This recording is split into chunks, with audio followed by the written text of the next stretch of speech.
स्वागत है आपका। तो इसके पिछले वीडियो में हमने योगा से संबंधित 47 अति महत्वपूर्ण प्रश्नों पर चर्चा किया है। अगर वो वीडियो आपने नहीं देखा है तो आप फिजिकल एजुकेशन वाले प्लेलिस्ट में जाकर उसको देख सकते हैं। प्रश्न नंबर 48, चरक संहिता में कितने प्रकार के योग का वर्णन है? तो सही उत्तर होगा 4। प्रश्न नंबर 49, चरक संहिता में ईश्वर शब्द का प्रयोग कितने स्थानों पर हुआ है? तो उसका सही उत्तर होगा 2 स्थानों पर। प्रश्न नंबर 50, ठकार का संबंध किससे है? तो ठकार का संबंध चंद्र नाड़ी से है। प्रश्न नंबर 51, हठ योग के आदि वक्ता माने जाते हैं कौन? शिव जी। प्रश्न नंबर 52, व्याकरण का पतंजलि का जन्म माना जाता है 300 ईसा पूर्व। प्रश्न नंबर 53, योग सूत्र प्रथम पाद में सूत्रों की संख्या कितनी है? 51। प्रश्न नंबर 54, अष्टांग योग की तृतीय सीढ़ी है आसन। प्रश्न नंबर 55, उत्तम कोटि के साधनों के लिए कौन सा साधन है? अष्टांग योग। प्रश्न नंबर 56, अमादृष्टि का मतलब क्या है? तो अमादृष्टि का मतलब है आंखें बंद रखना। प्रश्न नंबर 57, घेरंड संहिता में त्राटक शुद्धिकरण की कौन सी अवस्था है? तो ये होगी 5वीं अवस्था। प्रश्न नंबर 58, घेरंड संहिता के अनुसार बंधों की संख्या कितनी होती है? तो घेरंड संहिता के अनुसार बंधों की संख्या 4 होती है। प्रश्न नंबर 59, किस मुद्रा के अभ्यास को निरंतर 6 माह करने से साधक सिद्ध हो सकता है? सही उत्तर होगा जालंधर मुद्रा। प्रश्न नंबर 60, किस मुद्रा में मुख्य रूप से तीनों बंधों का प्रयोग होता है? तो सही उत्तर होगा महाबंध मुद्रा। प्रश्न नंबर 61, घेरंड संहिता में किस अध्याय में प्रत्याहार प्रकरण है? तो घेरंड संहिता के 4थे अध्याय में प्रत्याहार प्रकरण है। प्रश्न नंबर 62, स्थूल ध्यान में कितने बीज मंत्र हैं? सही उत्तर 12। प्रश्न नंबर 63, स्थूल ध्यान में दलों का रंग कौन सा है? सफेद। प्रश्न नंबर 64, सूक्ष्म ध्यान में किस मुद्रा का अभ्यास करना चाहिए? तो इसका सही उत्तर होगा सांभावी मुद्रा। प्रश्न नंबर 65, घेरंड संहिता में वर्णित ध्यान कितने प्रकार का है? 3 प्रकार का। प्रश्न नंबर 66, घेरंड संहिता में वर्णित समाधि कितने प्रकार की है? 6 प्रकार की। ध्यान योग समाधि में किस मुद्रा का अभ्यास किया जाता है? सही उत्तर सांभावी मुद्रा का अभ्यास किया जाता है। प्रश्न नंबर 68, नाद योग समाधि में किस प्राणायाम का अभ्यास किया जाता है? तो इसका सही होगा उत्तर भ्रामरी प्राणायाम।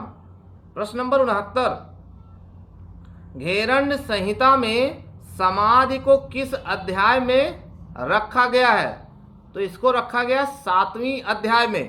प्रश्न नंबर 70, योग की उत्पत्ति कहाँ से हुई है? तो योग की उत्पत्ति शिव जी से हुई है। प्रश्न नंबर 71, योग की पहली शिक्षा किसको दी गई? माता पार्वती को।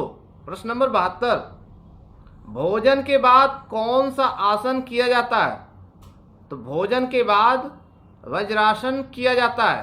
प्रश्न नंबर 73, भुजंगासन से लाभ बताइए। तो भुजंगासन से कमर दर्द से आराम मिलता है। प्रश्न नंबर 74, योग सूत्र के रचयिता का नाम बताइए। महर्षि पतंजलि। प्रश्न नंबर 75।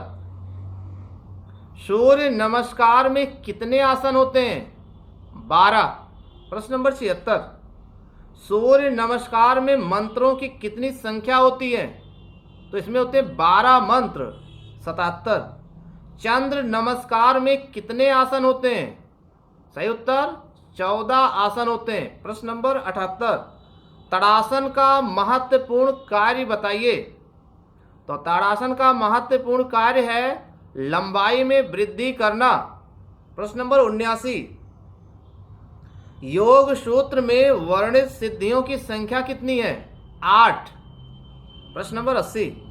अष्टांग योग को कितने भागों में बांटा गया है? 8 भागों में बांटा गया है। प्रश्न नंबर 81। डायबिटीज में महत्वपूर्ण योग का नाम। तो डायबिटीज में महत्वपूर्ण योग है प्रथम मंडूक आसन। प्रश्न नंबर 82। श्रेय किस प्रकार की रक्त वाहक है? यानी शिरा ये अशुद्ध रक्त वाहक है, यानी शिरा में अशुद्ध रक्त बहता है। 83। पेट की चर्बी कम करने वाला आसन कौन सा है? तो पेट की चर्बी कम करने वाला आसन है भुजंगासन। प्रश्न नंबर 84। सूर्यभेदी प्राणायाम में श्वास किस नासिका से लिया जाता है? तो इसका सही उत्तर होगा दाई नासिका। चंद्रभेदी प्राणायाम में श्वास लिया जाता है बाई नासिका से। इसके अलावा प्रज्ञा योग में आसनों की संख्या कितनी होती है? तो प्रज्ञा योग में आसनों की संख्या 9 होती है। अब बात करेंगे प्रश्न नंबर 87 की। अष्टांग योग में पंचम अंग का क्या नाम है? तो इसका सही उत्तर होगा प्रत्याहार। यम कितने प्रकार का होता है? तो यम 5 प्रकार का होता है। प्रश्न नंबर 89। पवन मुक्तासन भाग 1 के 2 आसनों के नाम। तो पवन मुक्तासन भाग 1 के 2 आसन है पादोगुलीमनम, इसके अलावा केवली नमन। ये है पवन मुक्तासन भाग 1 के 2 आसन। प्रश्न नंबर 90। भ्रामरी प्राणायाम किसके लिए किया जाता है? तो इसका सही उत्तर होगा एकाग्रता के लिए। प्रश्न नंबर 91। 2 शीतल प्राणायाम का नाम बताओ। तो एक शीतल प्राणायाम का नाम है शीतली और दूसरा है शीतकारी। अब बात करेंगे प्रश्न नंबर 92 की। जी हाँ, योग दिवस कब से प्रारंभ हुआ? तो एक योग दिवस यानी अंतर्राष्ट्रीय योग दिवस की शुरुआत 21 जून 2015 से हुआ। प्रश्न नंबर 93। सूर्यभेदी प्राणायाम किस प्रकृति का प्राणायाम है? तो ये है गर्म प्रकृति का प्राणायाम। त्रिकोणासन का लाभ बताइए। तो त्रिकोणासन का लाभ है याददाश्त व एकाग्रता को ये बढ़ाता है। हलासन का लाभ बताइए। इससे पेट संबंधी रोगों के लिए बहुत लाभकारी माना गया है। प्रश्न नंबर 96। योग शब्द किस धातु से बना है? तो योग शब्द बना है जोड़ना धातु से। प्रश्न नंबर 97। ऋग्वेद का प्रथम मंत्र कौन सा है? इसका सही उत्तर होगा गायत्री मंत्र। घेरंड संहिता के रचयिता कौन है? तो इसके रचयिता है आचार्य घेरंड जी। स्वात्मा राम जी ने किस ग्रंथ की रचना किया था?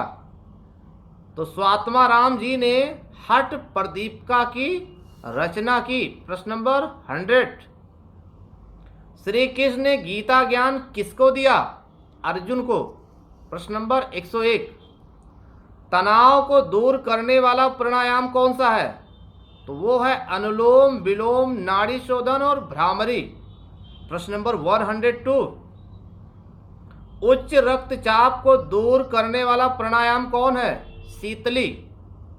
निम्न रक्तचाप को दूर करने वाला प्राणायाम भ्रात्रिका और अग्निसार स्पाइनल कॉर्ड में स्थित चक्रों की संख्या कितनी होती है?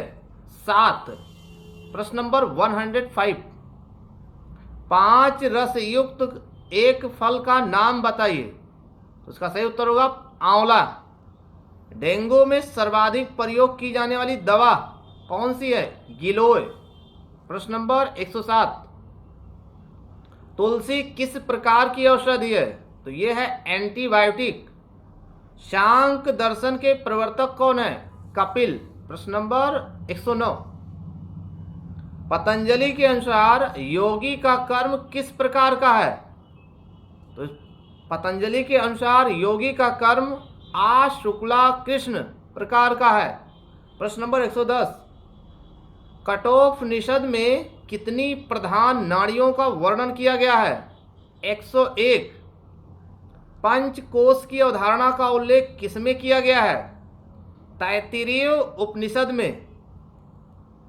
महर्षि पतंजलि के अनुसार समाधि सिद्धि की स्थिति है ईश्वर प्राणिधान वैराग अभ्यास। प्रश्न नंबर 113, कपाल भात के लिए सही है प्रश्वास और निश्वास संक्रिया। तो ये था योगा से संबंधित 113 महत्वपूर्ण प्रश्न। हमारे वीडियोस को देखने के लिए आपको बहुत बहुत धन्यवाद।